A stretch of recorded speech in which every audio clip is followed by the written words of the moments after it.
भागकर शादी करने वाली लड़की की एक कहानी।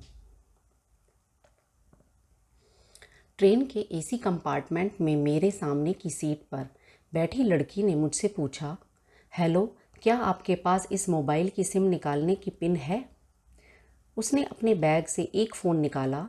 वह नया सिम कार्ड उसमें डालना चाहती थी, लेकिन सिम स्लॉट खोलने के लिए पिन की ज़रूरत पड़ती है, जो उसके पास नहीं थी। मैंने हाँ में गर्दन हिलाई और अपने क्रॉस बैग से पिन निकालकर लड़की को दे दी। लड़की ने थैंक्स कहते हुए पिन ले ली और सिम डालकर पिन मुझे वापस कर दी।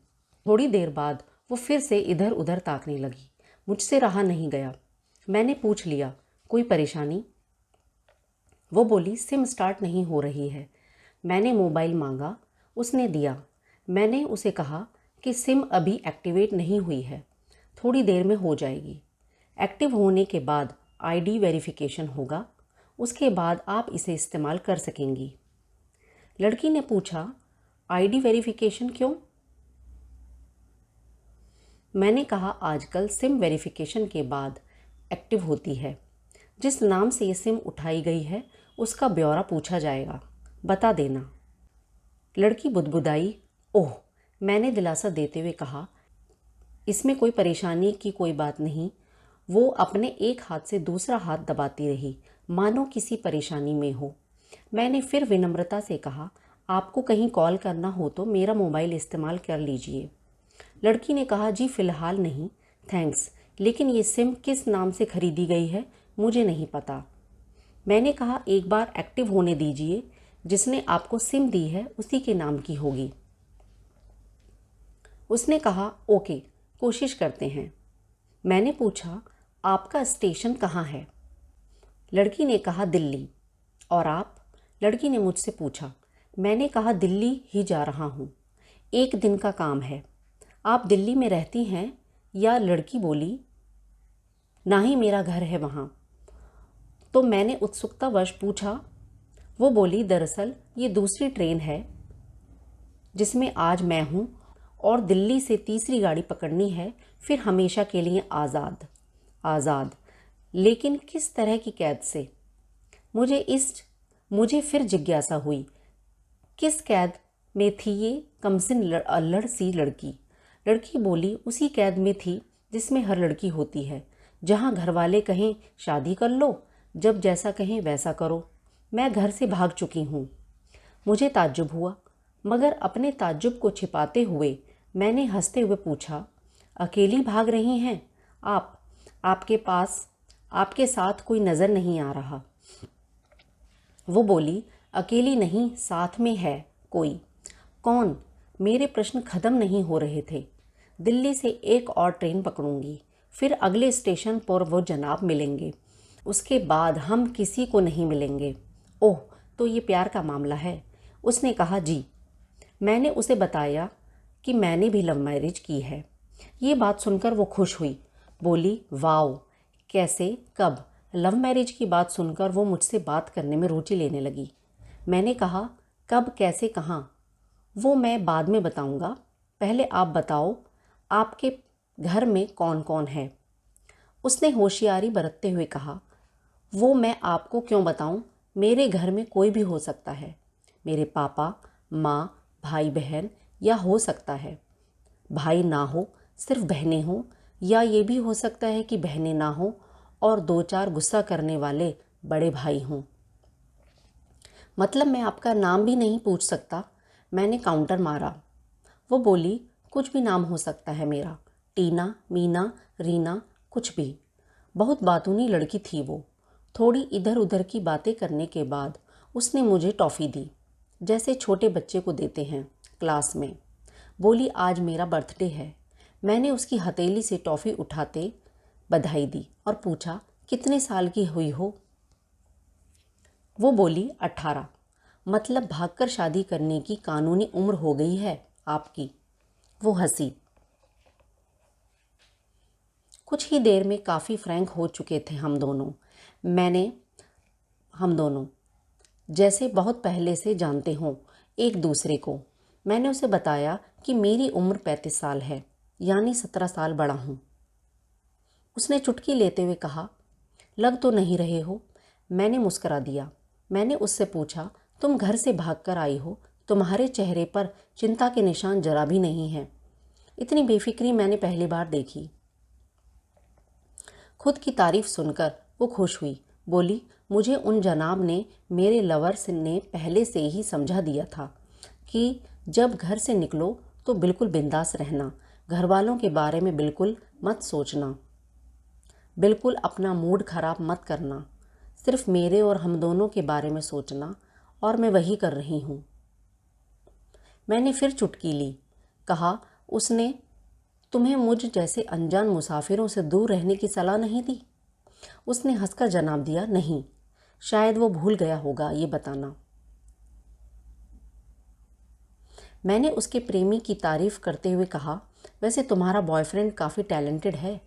उसने किस तरह से तुम्हें अकेले घर से रवाना किया, नई सिम और मोबाइल दिया, 3 ट्रेन बदलवाईं ताकि कोई ट्रैक ना कर सके। Very talented person. लड़की ने हामी भरी। बोली, बहुत टैलेंटेड हैं वो, उसके जैसा कोई नहीं। मैंने उसे बताया कि मेरी शादी को 10 साल हुए हैं। एक बेटी है 8 साल की और एक बेटा है 1 साल का। ये देखो उनकी तस्वीर। मेरे फ़ोन पर बच्चों की तस्वीर देखकर उसके मुंह से निकल गया, सो क्यूट। मैंने उसे बताया कि ये जब पैदा हुई तब मैं कुवैत में था। एक पेट्रो कंपनी में बहुत अच्छी जॉब थी। मेरी बहुत अच्छी सैलरी थी। फिर कुछ महीनों बाद मैंने वो जॉब छोड़ दी और अपने ही कस्बे में काम करने लगा। लड़की ने पूछा, जॉब क्यों छोड़ी? मैंने कहा, बच्ची को पहली बार गोद में उठाया तो ऐसा लगा जैसे मेरी दुनिया मेरे हाथों में है। 30 दिन की छुट्टी पर घर आया था, वापस जाना था लेकिन जा ना सका। इधर बच्ची का बचपन खर्च होता रहे, उधर मैं पूरी दुनिया कमा लूँ तब भी घाटे का सौदा है। मेरी 2 टके की नौकरी, बचपन उसका लाखों का। उसने पूछा, क्या बीवी बच्चों को साथ नहीं ले जा सकते थे वहाँ? मैंने कहा, काफ़ी टेक्निकल मामलों से गुजरकर एक लंबे समय के बाद रख सकते हैं। उस वक्त ये मुमकिन नहीं था। मुझे दोनों में से एक को चुनना था, आलीशान रहन सहन के साथ नौकरी या परिवार। मैंने परिवार चुना। अपनी बेटी को बड़ा होते देखने के लिए मैं कुवैत वापस गया था, लेकिन अपना इस्तीफ़ा देकर लौट आया। लड़की ने पूछा, अच्छा आपने तो लव मैरिज की थी ना, फिर आप भागकर कहाँ गए? कैसे रहे और कैसे गुजरा वो वक्त? उसके हर सवाल और हर बात में मुझे महसूस हो रहा था कि ये लड़की लड़कपन के शिखर पर है, बिल्कुल नासमझ और मासूम छोटी बहन सी। मैंने उसे बताया कि हमने भागकर शादी नहीं की और ये भी है कि उसके पापा ने मुझे पहली नज़र में सख्ती से रिजेक्ट कर दिया था। उन्होंने आपको रिजेक्ट क्यों कर दिया? लड़की ने पूछा। मैंने कहा, रिजेक्ट करने का कुछ भी कारण हो सकता है। मेरी जाति, मेरा काम, घर परिवार, बिल्कुल सही। लड़की ने सहमति दर्ज कराई और आगे पूछा, फिर आपने क्या किया? मैंने कहा, मैंने कुछ नहीं किया, उसके पिता ने रिजेक्ट कर दिया। वहीं से मैंने अपने बारे में अलग से सोचना शुरू कर दिया। खुशबू ने मुझे कहा कि भागकर चलते हैं। मेरी वाइफ का नाम खुशबू है। मैंने 2 टूक मना कर दिया। वो 2 दिन तक लगातार जोर देती रही कि भागकर चलते हैं। मैं मना करता रहा। मैंने उसे समझाया कि भागने वाले जोड़े में लड़के की इज्जत पर कोई ख़ास फ़र्क नहीं पड़ता, जबकि लड़की के पूरे कुल की इज्जत धुल जाती है।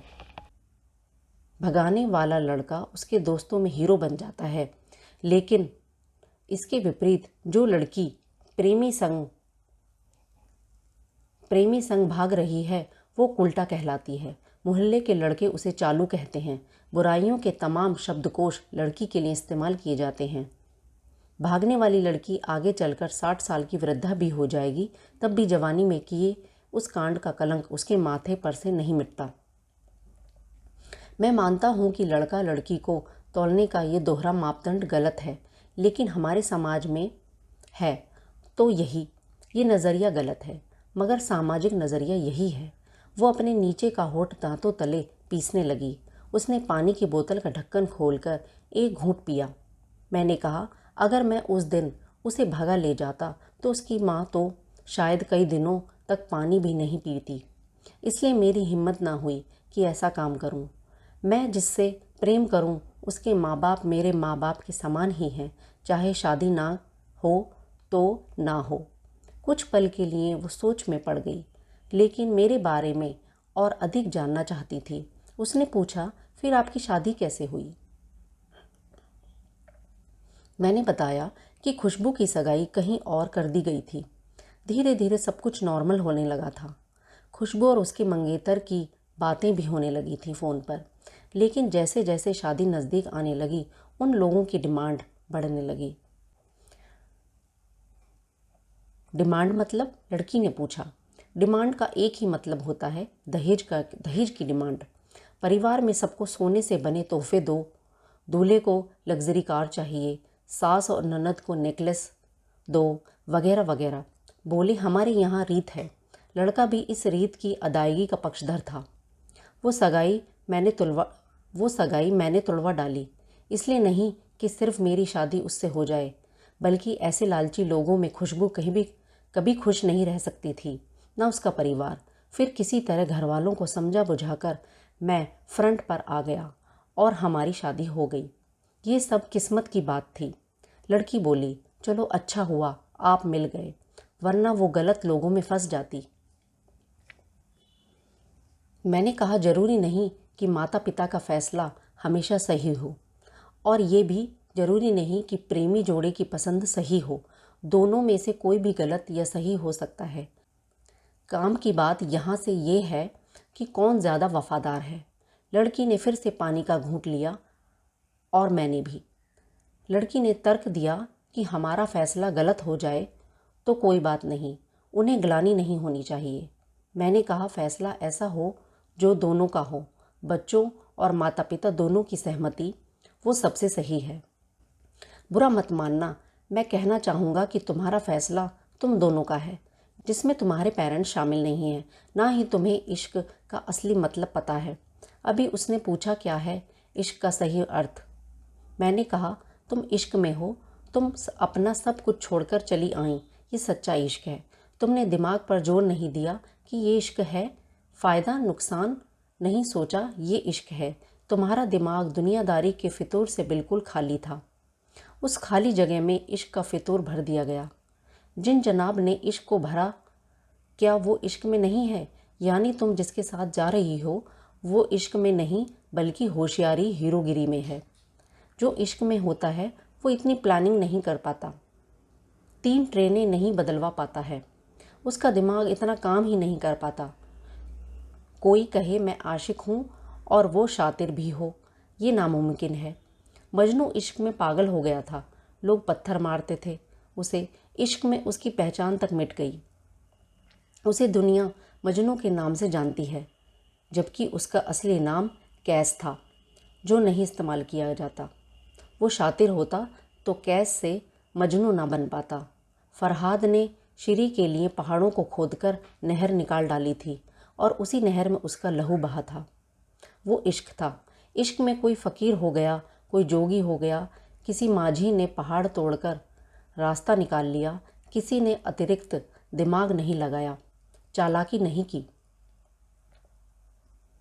लालच, हवस और हासिल करने का नाम इश्क नहीं है। इश्क समर्पण करने को कहते हैं, जिसमें इंसान सबसे पहले खुद का समर्पण करता है, जैसे तुमने किया। लेकिन तुम्हारा समर्पण हासिल करने के लिए था, यानी तुम्हारे इश्क में लालच की मिलावट हो गई। लड़की अचानक खो सी गई। उसकी खिलखिलाहट, खिलदंडापन एकदम से खामोशी में बदल गया। मुझे लगा मैं कुछ ज़्यादा बोल गया, फिर भी मैंने जारी रखा। मैंने कहा, प्यार तुम्हारे पापा तुमसे करते हैं, कुछ दिनों बाद उनका वजन आधा हो जाएगा। तुम्हारी माँ कई दिनों तक खाना नहीं खा पाएगी, ना पानी पिएगी, जबकि आपको अपने आशिक को आजमा कर देख लेना था। ना तो उसकी सेहत पर फ़र्क पड़ता, ना दिमाग पर। वो अक्लमंद है, अपने लिए अच्छा सोच लेता। आजकल गली मोहल्ले के हर तीसरे लौंडे लपाटे को जो इश्क हो जाता है, वो इश्क नहीं है, वो सिनेमा जैसा कुछ है, एक तरह की स्टंटबाजी, डेयरिंग, अलग कुछ न करने का फितूर, और कुछ नहीं। लड़की के चेहरे का रंग बदल गया। ऐसा लग रहा था वो अब यहाँ नहीं है, उसका दिमाग किसी अतीत में टहलने निकल गया है। मैं अपने फ़ोन को स्क्रॉल करने लगा, लेकिन मन की इंद्री उसकी तरफ थी। थोड़ी ही देर में उसका और मेरा स्टेशन आ गया। बात कहाँ से कहाँ निकली और कहाँ पहुँच गई। उसके मोबाइल पर मैसेज टोन बजी। देखा, सिम एक्टिवेट हो चुकी थी। उसने चुपचाप बैग में से आगे का टिकट निकाला और फाड़ दिया। मुझे कहा, एक कॉल करना है। मैंने मोबाइल दिया। उसने नंबर डायल करके कहा, सॉरी पापा, और सिसक सिसक कर रोने लगी। सामने से पिता भी फ़ोन पर बेटी को संभालने की कोशिश करने लगे। उसने कहा, पिताजी आप बिल्कुल चिंता मत कीजिए, मैं घर आ रही हूँ। दोनों तरफ से भावनाओं का सागर उमड़ पड़ा। हम ट्रेन से उतरे। उसने फिर से पिन मांगी। मैंने पिन दी। उसने मोबाइल से सिम निकालकर तोड़ दी और पिन मुझे वापस कर दिया। कहानी को अंत तक पढ़ने का धन्यवाद। देश की सभी बेटियों को समर्पित ये मेरा वादा है, माता पिता से ज़्यादा तुम्हें दुनिया में कोई प्यार नहीं कर सकता।